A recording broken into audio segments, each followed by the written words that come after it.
আজ আমরা দেখব 7300 মডেলের সিঙ্গেল নিডেল ব্রাদার মেশিন কিভাবে স্টপ পজিশন বা পুলি মার্ক ঠিক করতে হয়। আপনারা দেখতে পাচ্ছেন যে আমার যে মেশিনটি আছে এই মেশিনটির স্টপ পজিশন ঠিক নেই। এই দেখেন আমি আবার ভাবছি স্টপ পজিশন ঠিক নেই। এটা ঠিক করতে হলে আমাদের কি করতে হবে, সেজন্য প্রথমেই ডিসপ্লেতে এসে মেশিনের সুইচটি অফ করতে হবে। অফ করে হোম বাটন প্লাস আপনার প্রেস করে মেশিন অন করতে হবে। অন করার পরে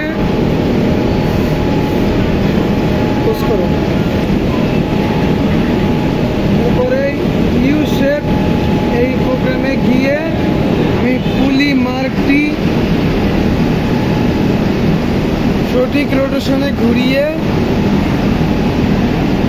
মার্ক যে মিডল পয়েন্ট এখানে রাখবো, রেখে তারপরে আমি এই ওকে দিয়ে কমপ্লিট সুইচ অফ করবো। অফ করে অন করবো, অন করে চালিয়ে আপনাদেরকে দেখাচ্ছি। এবার দেখেন পুলি মার্ক এখন ঠিক আছে। তাহলে আপনারা বুঝতে পারলেন এই ব্রাদার মেশিনগুলোর পুলি মার্ক কিভাবে মিলাতে হবে। ধন্যবাদ সবাইকে।